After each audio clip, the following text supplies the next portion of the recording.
And the first day back to the House saw members of Parliament treat each other with suspicion over how they spent the last month since the country reported the first case of the coronavirus. NTV senior political affairs reporter Kennedy Muredi has more on how the members of Parliament were settling in the new but not so improved House. Members of the National Assembly came back from recess to a new order that saw only a handful of them accommodated into the chamber. Others were forced to follow the proceedings from one of the lounges that the Speaker had designated as a chamber in an effort to observe the social distancing rules. In the chamber and at the lounge, the distance was as much as 4 meters apart. The MPs were meeting for the first time since the country announced the first case, and suspicion towards each other was only a natural reaction. One of your guidelines was anybody above 58 years should not appear in the chamber.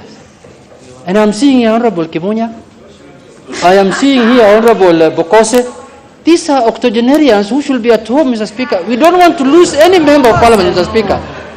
Mr. Speaker, we love... another one is the MP from Meru, Honorable Kubai. Kubai retired from civil servants before we were born. It was clearly said that may, not must. Therefore, if you have your problems, that is your problem.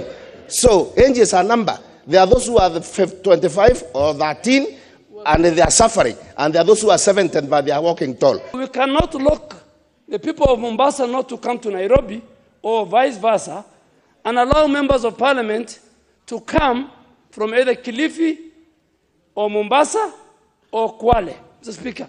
And I have nothing against it. Unless they can confirm, Mr. Speaker, to you that during the lockdown, since then they were in Nairobi. As much as we appreciate the precaution the House leadership is taking to take care of the members, but I'm wondering why this one in National Assembly is too much. Look at all of this row. You don't. It should be 1.5. Now I'll force you to sit down. This has been done on strict advice by the public health personnel who have been here trying to check on so many other issues. In fact, I may wish to just tell you in advance. The advice is when we use the chamber, one day you must allow another 4 days for it to be infected.